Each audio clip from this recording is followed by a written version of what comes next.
Você que é minimamente antenado deve estar percebendo que a incerteza política do Brasil agora em 2023 ela é muito grande. E muito tem se falado sobre investir o seu dinheiro fora do Brasil, investir no exterior, justamente para proteger o seu dinheiro do risco político brasileiro. Assim, neste vídeo eu quero te contar os 3 melhores investimentos para você fazer no exterior, fora do Brasil, em dólar, agora em 2023.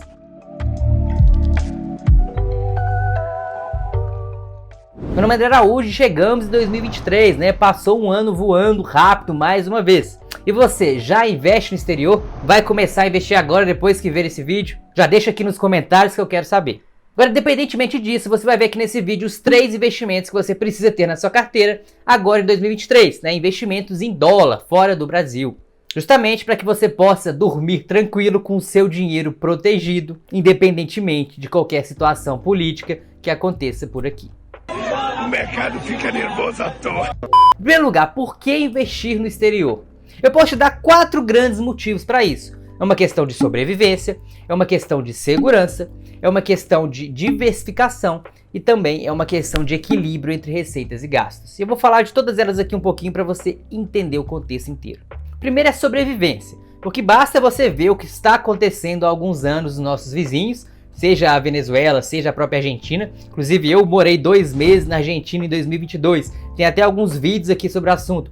E a inflação lá realmente é muito alta, a gente via todos os dias, não todos os dias, mas toda semana as coisas aumentando de preço.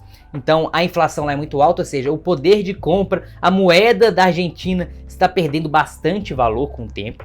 O que significa que se o argentino tem todo o patrimônio dele na Argentina, ele está ficando cada vez mais pobre, pois o dinheiro dele está valendo cada vez menos. Agora, será que nós brasileiros temos uma economia tão forte e uma política tão estável que isso não poderia acontecer aqui também? Eu nunca vi um mercado tão sensível como o nosso.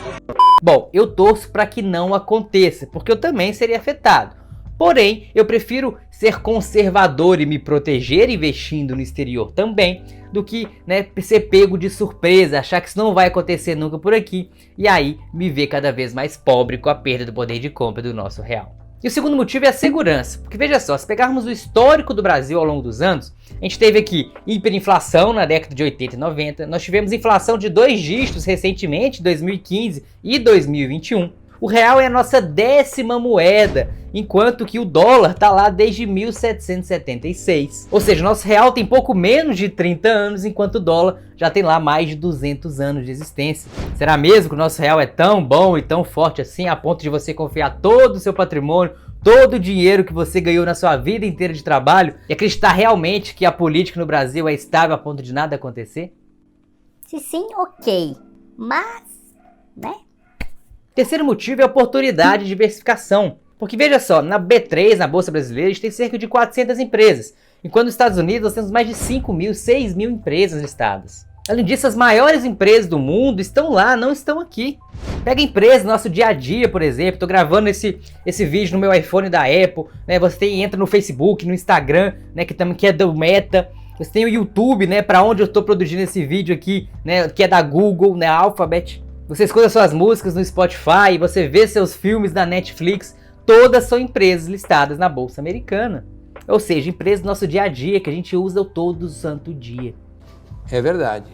Ainda nos Estados Unidos existem diversas opções de ETFs, ETFs de renda fixa, ETFs de renda variável, de ouro, de prata, de tudo quanto é coisa você imaginar, de empresas que têm o CEO mulher, de empresas que investem em cannabis, por exemplo, tem de tudo que você imaginar. Ou seja, é no mínimo ilusão você acreditar que as melhores oportunidades, que os melhores investimentos vão estar todos aqui no Brasil.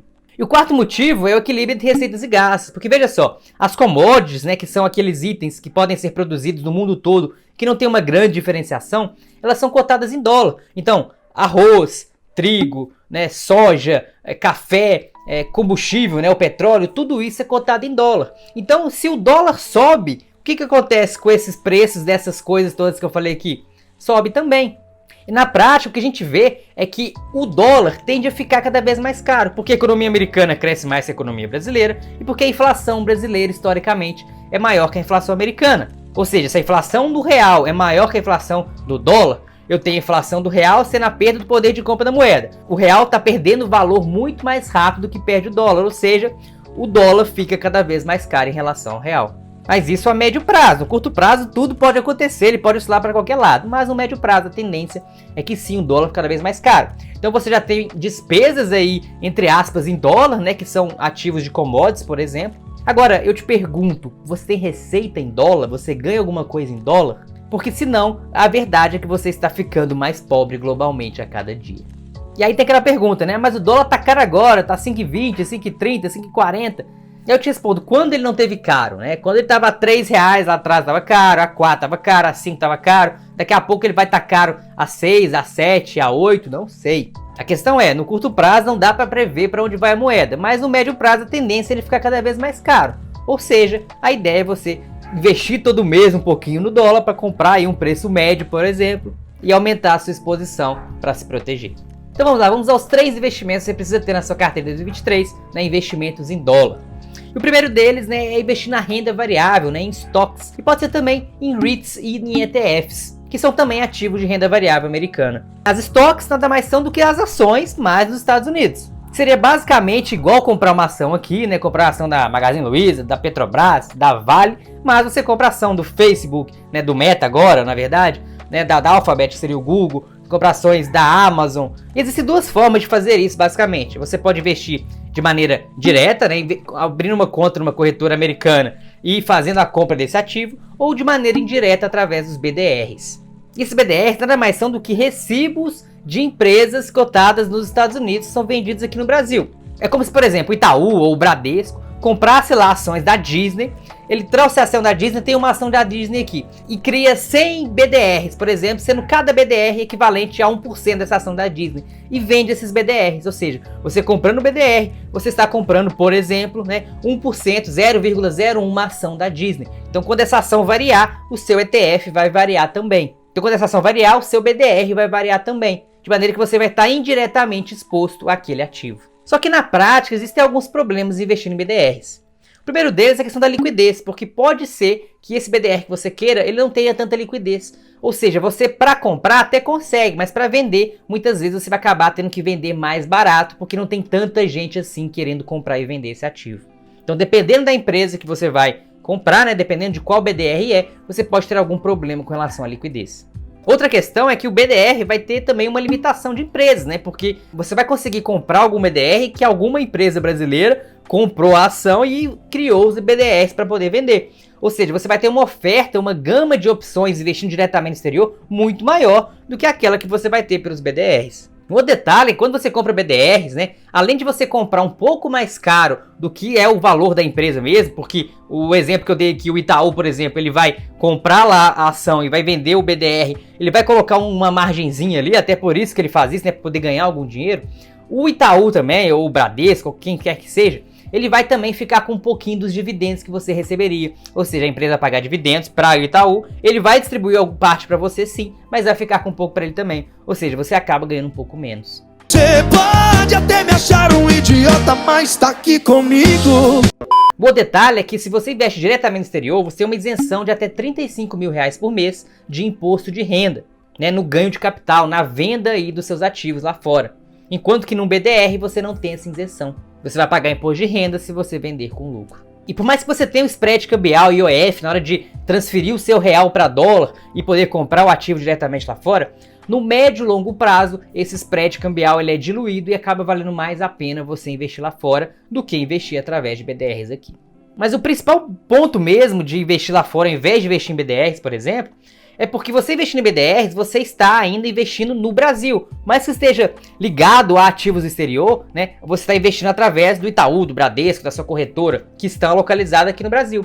Então você não fugiu na prática do risco político brasileiro, porque você está sobre as leis brasileiras também. Então se você quiser realmente investir lá fora, diversificar o seu patrimônio e se proteger do risco político brasileiro, é importante sim você comprar os seus ativos diretamente do exterior e não investir através de BDRs. Então você tem as stocks, que são as ações, você tem os REITs, que são basicamente os primos dos fundos imobiliários nos Estados Unidos, só que eles são muito maiores, um mercado muito mais consolidado. Inclusive já tem um vídeo aqui no canal, vou deixar aqui no card também na descrição, que eu explico um pouco mais sobre os REITs. E o segundo investimento no exterior que eu sugiro que você possa ter na sua carteira é o ouro. Porque o ouro, ele tem todas as características de uma reserva de valor de fato. Ele é escasso, né? Afinal, quanto maior a quantidade do material, menos valor ele tem. Ou seja, se a gente tivesse a mesma quantidade de ouro que a gente tem de areias, por exemplo, né? De grãos de areias nas praias aí do mundo, certamente o ouro não valeria nada. O ouro também ele é não deteriorável.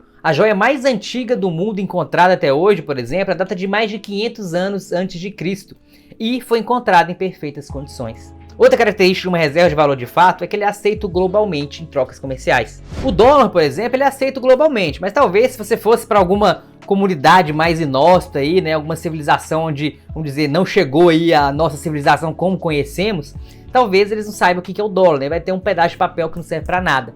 Agora, de fato é isso, né? É um papel que está desenhado lá e a gente acredita que aquilo tem algum valor, tem uma confiança daquilo, faz ele ter de fato algum valor. Mas o ouro, por exemplo, eu acredito que qualquer lugar que você vá no mundo, de qualquer pessoa, qualquer civilização, de qualquer coisa, vai ver valor naquilo ali e vai poder negociar com você alguma coisa através do pagamento em ouro. Outra característica é o longo histórico de aceitação. Ou seja, o ouro ele é aceito desde sempre, né? Antigamente aí, né, nos primórdios e também, né, ao longo da civilização, as moedas eram moedas de ouro. A moeda, papel moeda, foi inventada muito depois, ou seja, o ouro tem um longo histórico de aceitação. E também tem um valor intrínseco, né? Porque por mais que você acredite que o ouro não vai valer mais nada, como, né, uma moeda, por exemplo, né? Vai que se encontra muito ouro aí, né? Cai um meteoro aí cheio de ouro e aí ele perde essa escassez dele. Ele ainda vai ter o seu uso industrial, né? De maneira que você pode usar ele em questão de condução, de eletricidade e tudo mais. Ou seja, ele tem o seu valor intrínseco preservado. E como você vai investir em ouro lá fora, né? Você vai investir através de ETFs, principalmente. O ETF que vai ter esse ouro guardado no cofre e vai disponibilizar o papel para você comprar e estar exposto a esse ouro. Um exemplo desse ETF é o ETF IAU, que você pode encontrar nas principais corretoras americanas. Uma outra opção também é investir em prata, né? Seria um ETF de prata, que um exemplo de um ETF de prata é o SLV, que você também encontra nas principais corretoras. André, posso investir em ouro pela corretora aqui do Brasil? Teoricamente sim, né? Você pode investir em ouro através da corretora aqui, estando exposto ao dólar ou não, mas, de novo, né, você fica sujeito aí ao risco político brasileiro, então eu prefiro investir diretamente lá fora, e a maneira mais tranquila de se fazer isso é através de ETFs. E além do ouro e prata, que podem ser considerados uma reserva de valor, existem também tentativas de reserva de valor. A primeira delas pode ser até o próprio dólar, né, que foi uma reserva mais eficiente do que a maioria das outras moedas, do que o real, do que o peso argentino, por exemplo, né? Aí não vale nem discutir. Mas que ainda assim não é uma reserva de valor tão forte assim. E também temos o Bitcoin, que muita gente não sabe se poderia ou não ser uma reserva de valor, mas ainda assim é o nosso terceiro investimento em dólar aqui. O Bitcoin entra nessa lista pela convexidade. Vejamos, se você fosse arrumar uma mala para o futuro, para daqui a 30 anos, o que você levaria nessa mala? Você levaria real, que é uma moeda que tem 28 anos, vai fazer 29 anos, e que tem um histórico de inflação de 2 dígitos? Será que essa moeda vai existir daqui a 30 anos? Você levaria dólar? Bom, talvez, né? O dólar tem mais de 200 anos, tem uma capacidade aí, né, de resistir ao valor até muito maior do que as outras moedas do mundo. Você levaria ouro? Provavelmente sim também, porque o ouro tem se mostrado, né, um meio de troca favorável ao longo de toda a história, provavelmente daqui a 30 anos também continuaria. Agora também, talvez valeria a pena você levar um pouquinho de Bitcoin. Justamente porque você não sabe no futuro o quanto ele pode valer. Pode ser que daqui a 30 anos o Bitcoin tenha explodido. E você com uma pequena parcelinha de Bitcoin, você pode ter multiplicado seu patrimônio diversas vezes nesse período. Então valeria a pena uma pequena aposta, e aí eu vou repetir, uma pequena aposta no Bitcoin, justamente porque ele pode também não dar certo. E veja o exemplo de convexidade aqui, né? Você tem muito a ganhar e pouco a perder. Porque na hipótese muito ruim dele ir para zero, não valer mais nada, se você coloca pouco lá, você faz uma pequena aposta novamente, você vai perder simplesmente esse valor que você colocou.